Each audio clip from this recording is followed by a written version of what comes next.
नमस्कार, राधे राधे। आज इस वीडियो में पढ़ने वाले हैं रेडियस ऑफ ऑर्बिट कैसे निकालेंगे।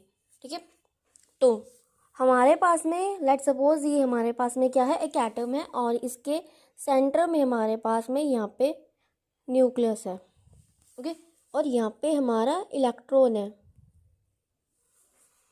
तो न्यूक्लियस और इलेक्ट्रॉन के बीच का जो डिस्टेंस है दैट इज आर। ओके, तो यहाँ से स्टार्ट करते हैं। हम कंसिडर कर रहे हैं यहाँ पे हमारे पास क्या चीज़ है। हमारे पास यहाँ पे एक न्यूक्लियस है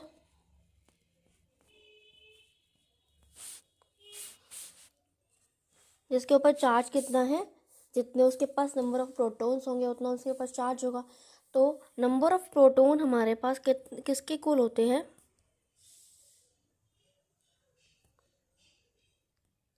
एटॉमिक नंबर के।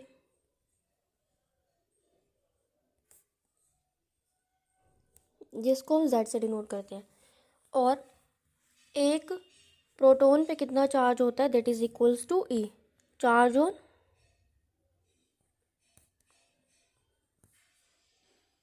One proton.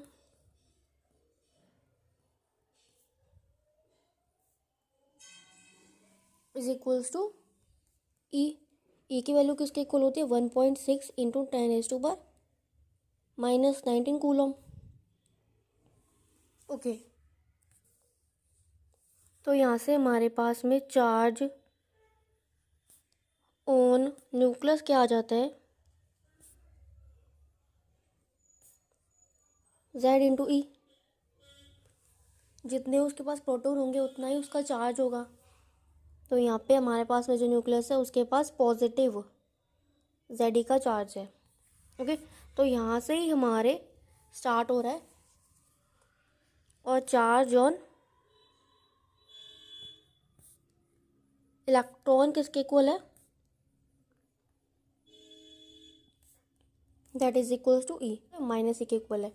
ओके, तो इसकी वैल्यू किसके इक्वल है, -1.6 इंटू 10⁻⁻19 कूलम। ओके, तो यहाँ पे रेडियस ऑफ ऑर्बिट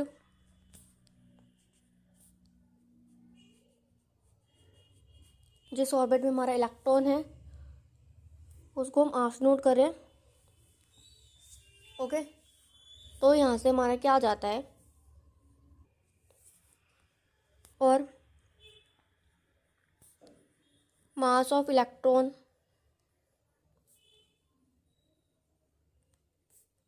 को हम यहाँ पे m से डिनोट करें, और वेलोसिटी ऑफ इलेक्ट्रॉन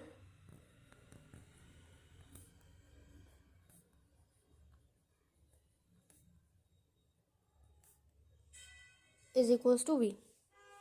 ओके, तो यहाँ पे हमारे पास में ये क्या है, हमारे पास में एटम है। तो ये जो डिस्टेंस था ये हमारा r के इक्वल है। तो ये जो इलेक्ट्रॉन है इस पर दो तरह की फोर्स लग रही है। एक तो अट्रैक्शन फोर्स लग रही है जो इसको न्यूक्लियस के पास धकेल रही है, और इसको एक आउटवर्ड फोर्स लग रही है। Okay, that is centrifugal force. क्योंकि जब भी कोई चीज़ सर्कल में घूमती है तब उसके ऊपर दो फोर्सेस लगते हैं। एक तो होती है, एक तो टुवर्ड्स द सेंटर होती है, एक अवे फ्रॉम द सेंटर होती है। ओके, तो यहाँ पर हमारे पास दो फोर्स लगे, एक तो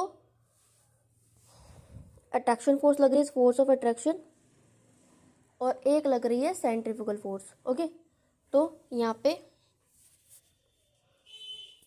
फोर्सेस एक्टिंग ऑन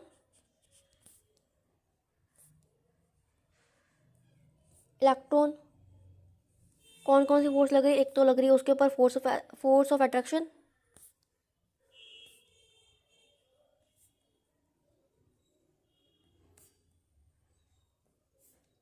जिसको हम Fa से डिनोट कर रहे हैं, और एक लग रही है centrifugal force,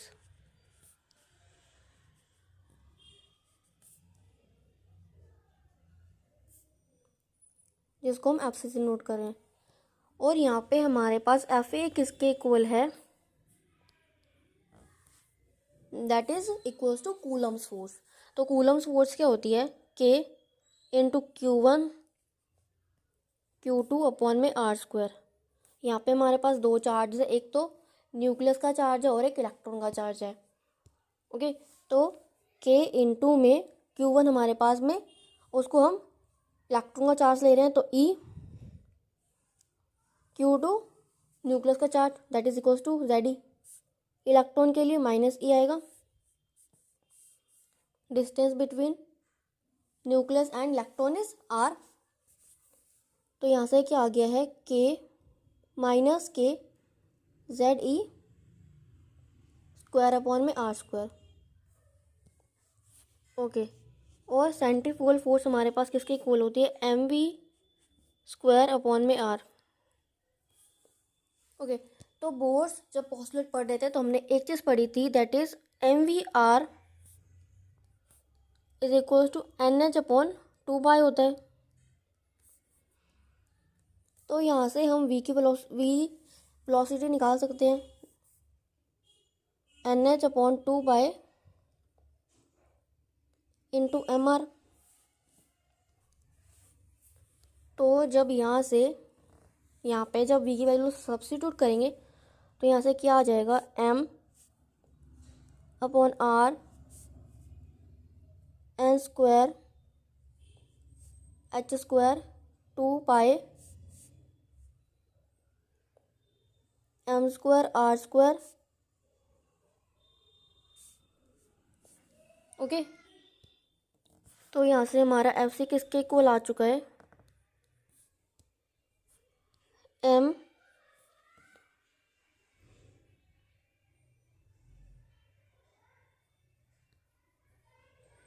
R cube N square H square upon में 4 स्क्वायर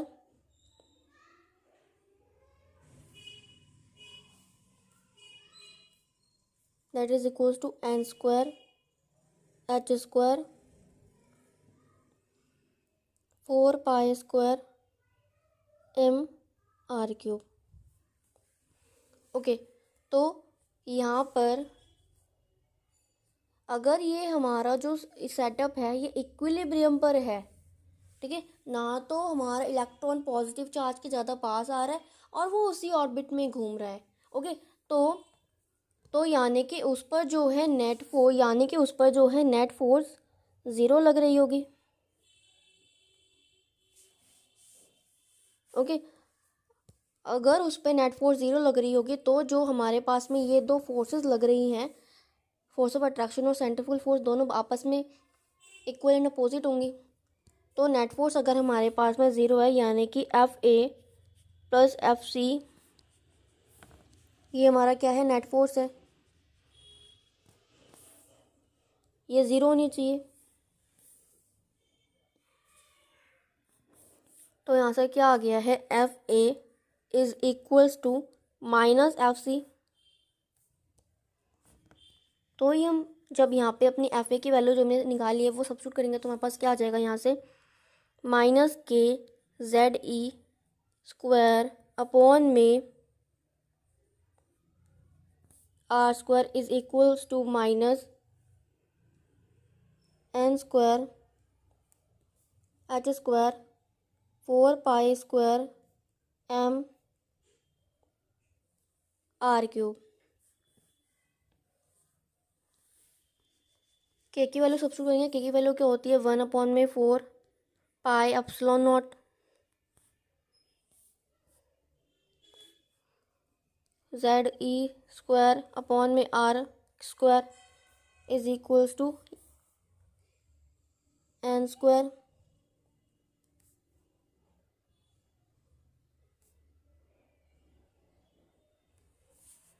यहाँ से क्या आ जाएगा हमारा, ये कट जाएगा,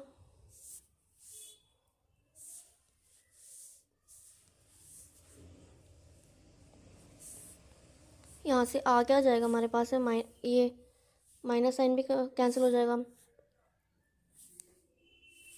जेड ई स्क्वायर अपॉन में epsilon is equals to N square H square upon में pi M R is equals to, यहाँ से हम अपने रेडियस की वैल्यू निकाल लेंगे। Radius is equals to N square H square upon pi M Z E square.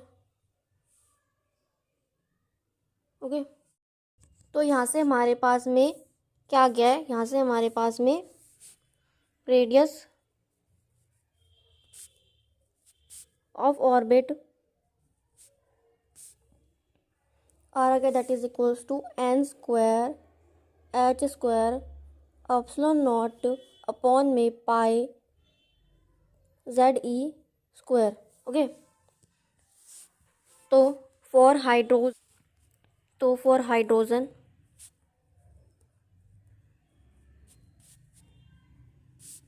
जिसका atomic number होता है 1, तो हम यहाँ पे हाइड्रोजन के लिए क्या निकाल रहे हैं, उसके ऑर्बिट के रेडियस। ओके, तो देखते हैं ऑर्बिट नंबर 1 का रेडियस निकालते हैं। तो एन की वैल्यू हमारे पास है,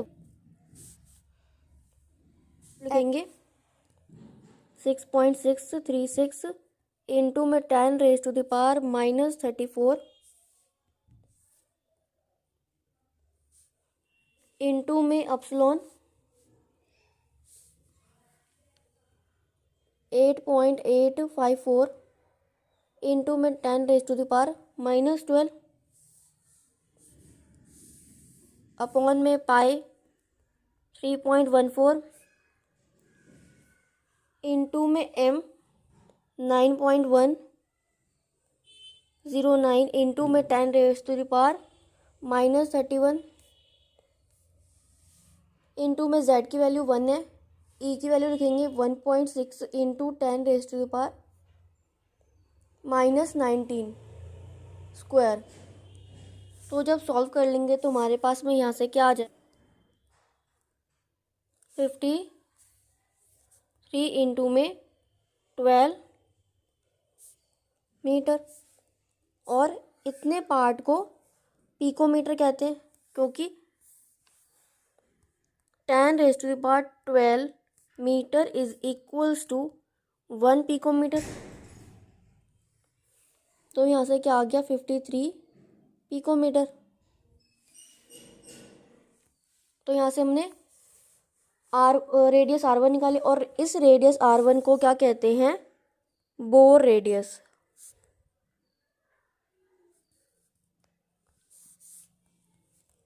R1 रेडियस को क्या कहते हैं, बोर रेडियस। इसको A0 से भी नोट किया जाता है। तो ऐसे ही अगर हमें किसी भी हाइड्रोजन के एटम का रेडियस फाइंड आउट करना है, किसी भी ऑर्बिट का रेडियस फाइंड आउट करना है, तो उसको कैसे निकालेंगे, RN निकाल लेंगे यहाँ से।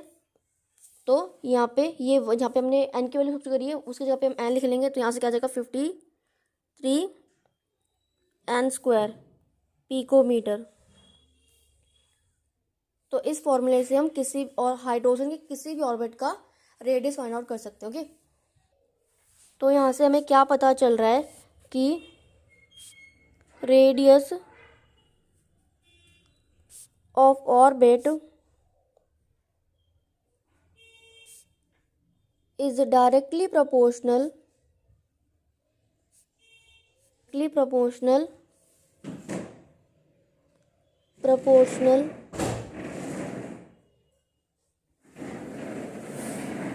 to square of principal quantum number।